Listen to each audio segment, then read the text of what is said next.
हम संगीता झा सादर प्रणाम करै छी समस्त मिथिलावासी के। आइ हम अहाँ सबके बीच लऽ कऽ उपस्थित छी एकटा गौरी पूजा के गीत। आशा करै छी जे अहाँ सबके नीक लागत तऽ लाइक सब्सक्राइब और शेयर जरूर करब। कमेंट में सेहो बतायब कि केहन लागल अहाँ सबके। अगर फेसबुक पर देखै छी तऽ फॉलो जरूर कर लेब, अगर यूट्यूब पर देखै छी तऽ सब्सक्राइब जरूर करब। तऽ सुनो ये गौरी पूजा के गीत।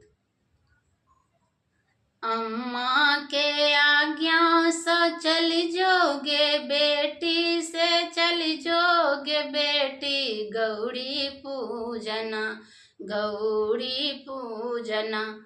चली जो सुकुमारी गौरी पूजना, चली जो सुकुमारी गौरी पूजना। एक हाथ ले लानी आसन सिंहासन, आसन सिंहासन, दोसर हाथ ना लेलन जल के लोटा, दोसर हाथ ना लेलन जल के लोटा, दोसर हाथ ना।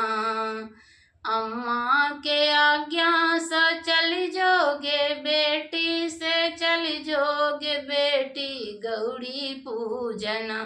चली जो सुकुमारी गौरी पूजना, चली जो सुकुमारी गौरी पूजना।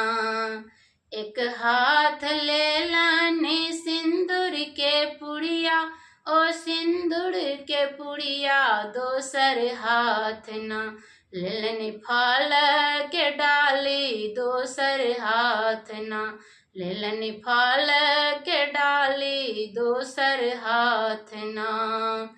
अम्मा के आज्ञा से चल जोगे बेटी, से चल जोगे बेटी, गौरी पूजना।